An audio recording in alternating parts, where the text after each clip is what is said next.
शुभ संध्या। राधे राधे देवियों और सज्जनों, छात्र और छात्राओं। मैं आ गई हूँ कुछ हल प्रश्न पत्रों के साथ, अभ्यास प्रश्न के साथ। हिंदी लिटरेचर पेपर 2 का सब्जेक्ट लेके अभ्यास प्रश्न है ये, और बहुत ही महत्वपूर्ण है। शायद आप लोगों की मदद हो पाए। चलिए, ज़्यादा समय नहीं लूँगी, समय ऐसे ही बहुत कम है हम लोगों के पास। 18 जून को एग्ज़ाम है, तो उस हिसाब से अभी जो है सबका ही रिवीजन वर्क चल रहा होगा। तो पेपर 1 तो खैर सभी उसमें भी जी तोड़ परिश्रम कर रहे होंगे। ख़ास करके जो हिंदी लिटरेचर के हैं उनको तो प्रॉब्लम आएगी। मैथ्स, रीजनिंग है, DIA है, डेटा इंटरप्रेशन, और टीचिंग एप्टीट्यूड और रिसर्च, और जो भी ये करंट अफेयर्स है, तो ये सब तो हो जाएगा। पर DIA और मैथ्स, रीजनिंग में थोड़ी सी प्रॉब्लम आएगी। तो परिश्रम से सब कुछ हो जाएगा। चलिए शुरू करते हैं। अभ्यास प्रश्न है ये हिंदी साहित्य का। अगर जिनके पास कॉपी पेन नहीं है वो लेके बैठे और फटाफट नोट करें। आपका भी प्रैक्टिस हो जाएगा और मेरा भी। भारत में कितने भाषा परिवार हैं?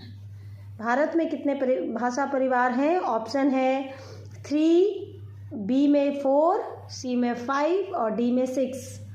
तो भारत में कितने भाषा परिवार हैं? तो हम लोग सब जानते हैं B होगा ऑप्शन 4। भाषा परिवार के आधार पर हिंदी किस परिवार की भाषा है? A Latin, B भारोपीय, C Russian और D अमेरिकन। तो भाषा परिवार के आधार पर हिंदी जो है हम लोग सब जानते हैं कि ये भारोपीय भाषा है। B हो जाएगा आंसर। तीसरा क्वेश्चन है, किस काल में वेदों, ब्राह्मण ग्रंथों, उपनिषदों के अलावा वाल्मीकि, व्यास, अश्वमेध, भास, कालिदास तथा माघ आदि की संस्कृत रचनाओं का सृजन हुआ? तो ऑप्शन है मध्यकालीन भारतीय आर्य भाषा, आधुनिक भारतीय आर्य भाषा, मोहनजोदड़ो आर्य भाषा, प्राचीन भारतीय आर्य भाषा काल। इसका आंसर सोचिए, मैं तुरंत बताती। तो इसका आंसर होगा शायद D ऑप्शन होना चाहिए, प्राचीन भारतीय आर्य भाषा काल होगा। विद्यापतिकृत कीर्तिलता किस भाषा की रचना है? विद्यापतिकृत कीर्तिलता किस भाषा की रचना है? तो विद्यापति जो है हम लोग सब जानते हैं अवहट्ट होगा। अवधी, अपभ्रंश और ब्रज है, तो अपभ्रंश भी नहीं होगा। ब्रज, अवधी, अवहट्ट भाषा होगा, इसलिए आंसर A हो जाएगा। चलिए, 5वां प्रश्न की है, अब्दुल रहमान कृत स्नेह राशि किस भाषा की रचना है? अब्दुल रहमान कृत स्नेह राशि किस भाषा की रचना है? ब्रज, अवधी, अपभ्रंश, खड़ी बोली। तो ऑप्शन C हो जाएगा अपभ्रंश। क्वेश्चन नंबर 6, अस्त्रछाप का जहाज किसे कहा जाता है? अस्त्रछाप का जहाज किसे कहा जाता है? तो A है मीराबाई, रसखान, सूरदास, गदाधर भट्ट। तो ऑप्शन C हो जाएगा सूरदास। क्वेश्चन नंबर 7, अवधी भाषा में पद्मावत किसकी रचना है? तो हम लोग सब जानते हैं कि अवधी भाषा की पद्मावत जो रचना है मलिक मोहम्मद जैसी की रचना है। तो ये तो बहुत आसान है, इसमें तो मैं ऑप्शन भी नहीं बोलूँगी। तो ये हो जाएगा आंसर जैसी। खड़ी बोली में रचित गोरा बादल की कथा के रचनाकार हैं मलुकदास, रज्जव, दादू, जटमल। तो खड़ी बोली में रचित गोरा बादल की जो कथा के रचनाकार हैं वो कौन है? आंसर D हो जाएगा, जटमल। आदिकाल के प्रमुख कवियों में शामिल हैं विद्यापति, चंद्रवरदाई, गोरखनाथ और सभी। तो आदिकाल के प्रमुख कवि तो ये लोग सारे हैं, विद्यापति भी हैं, चंद्रवरदाई भी है, गोरखनाथ, सभी हो जाएगा आंसर। चलिए, क्वेश्चन नंबर 10 पहुंच गए हम लोग। मध्यकालीन अष्टछाप नाम से प्रसिद्ध कवियों में निम्न में से कौन शामिल थे? बिहारी, सूरदास, नाभादास, तुलसीदास। तो आंसर क्या हो जाएगा? सूरदास। चकमक किस भाषा का शब्द है? तुर्की, फारसी, अरबी, पुर्तगाली। चकमक तो ये तुर्की भाषा का शब्द है, याद रखिएगा। किस लेखक द्वारा 1804 में लिखा गया प्रेम सागर नामक ग्रंथ आधुनिक गद्य का प्रथम ग्रंथ माना गया है? तो ये हमने पहले भी वीडियो में बताया था, इसका आंसर लल्लू लाल हो जाएगा। ज़्यादा इसके ऑप्शन में मत जाइए, दिमाग में रहेगा नहीं, आंसर को सिर्फ रखिए लल्लू लाल ने प्रेम सागर नामक ग्रंथ आधुनिक हिंदी गद्य का ये प्रथम अंश माना गया। ठीक है। निम्न में से कौन छायावाद के शीर्ष रचनाकार हैं? सुमित्रा नंदन पंत, जयशंकर प्रसाद, सूर्यकांत त्रिपाठी निराला, उपरोक्त सभी। तो छायावाद के शीर्ष रचनाकार हैं, तो देखिए छायावाद के जनक जो है वो माना जाता है जयशंकर प्रसाद को, पर छायावाद के तो सुमित्रा नंदन पंत भी हैं, सूर्यकांत त्रिपाठी निराला भी हैं, तो ये सब सभी हैं। तो शीर्ष रचनाकार तो ये सभी, इसमें से आंसर हो जाएगा सभी। कौरवी बोली को अन्य किस नाम से जाना जाता है? कौरवी को ये मैंने पिछले वीडियो में भी इसका पूरा डिटेल बताया था। खड़ी बोली, मेवाती, मैथिली, अवधी। तो खड़ी बोली को मेवाती में रखा गया है, तो आंसर बी हो जाएगा मेवाती। निम्न में से किस से ब्रजभाषा की उत्पत्ति मानी जाती है? तो ब्रजभाषा की उत्पत्ति जो है सौरसेनी अपभ्रंश से मानी जाती है। ऑप्शन में खड़ी बोली, मैथिली, अवधी सब है, तो सीधा सा आंसर सौरसेनी अपभ्रंश हो जाएगा। गोंडा, फैजाबाद, सुल्तानपुर, रायबरेली, बाराबंकी, इलाहाबाद, लखनऊ, जौनपुर आदि जिलों में निम्न में से कौन सी भाषा बोली जाती है? That is very important question. आप जिस भी क्षेत्र से बिलोंग करते हैं या नहीं करते हैं, कोई ज़रूरी नहीं है कि एग्ज़ाम में वो क्वेश्चन आए, पर किस स्टेट का कौन सा मतलब बोली है, ये आप लोग एक तरह से इसका लिस्ट बना लीजिए अपने दिमाग में। तो गोंडा, फैजाबाद, सुल्तानपुर, रायबरेली, बाराबंकी, इलाहाबाद, लखनऊ, जौनपुर आदि में अवधी बोली बोली जाती है, तो आंसर हो जाएगा डी। अब चलिए क्वेश्चन नंबर 17, बाबा नागार्जुन किस भाषा के लेखक थे?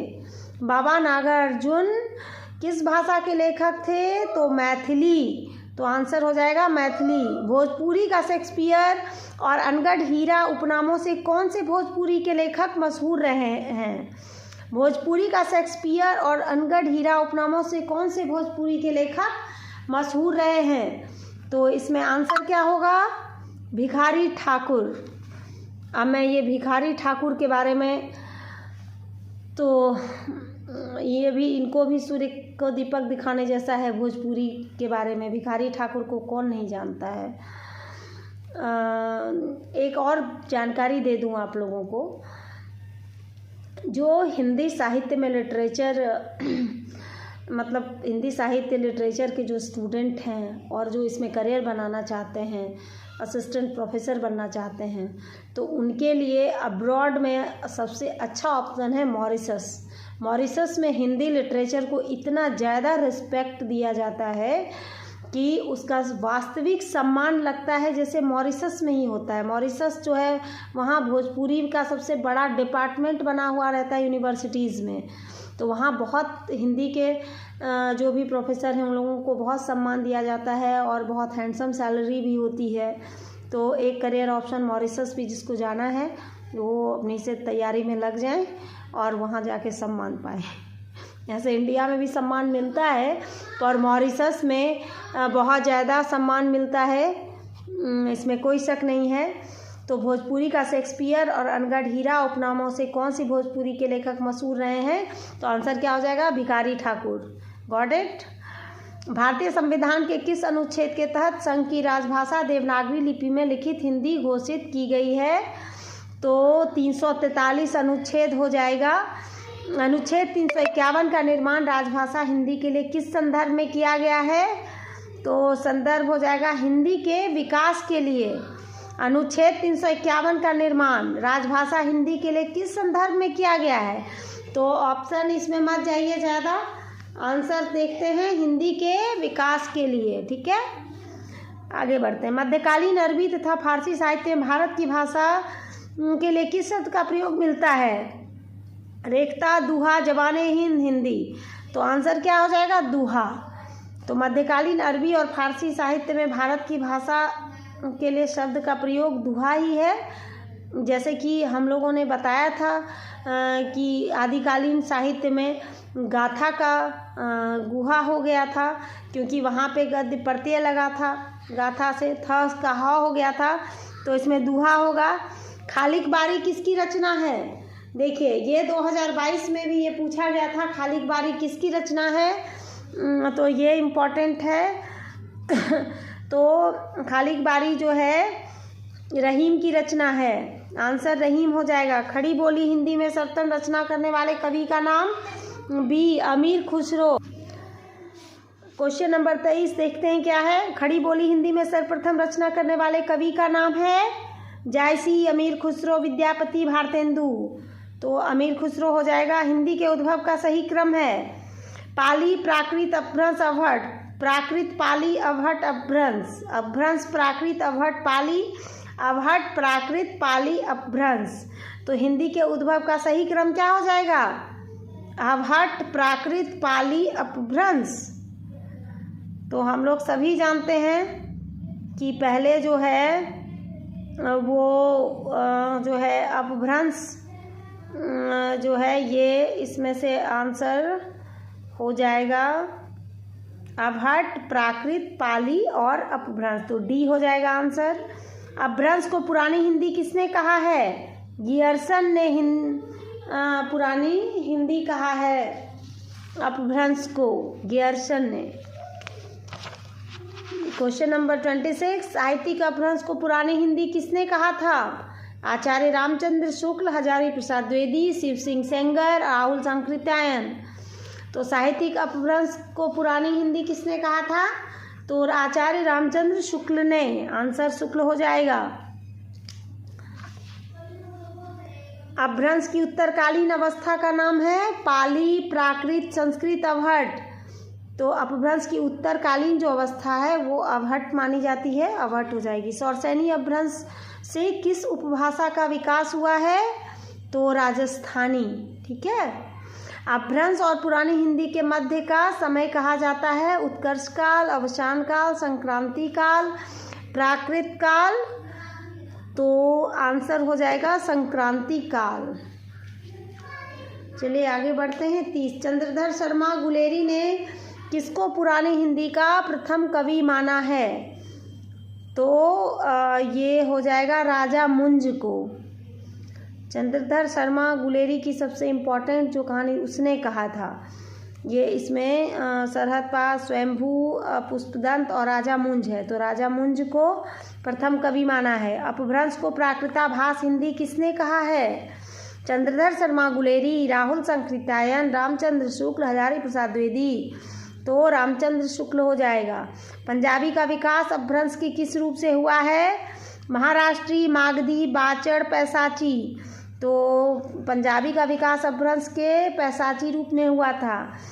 अर्धमागधी अपभ्रंश से किसका विकास हुआ है? पश्चिमी हिंदी, पूर्व हिंदी, मराठी, गुजराती।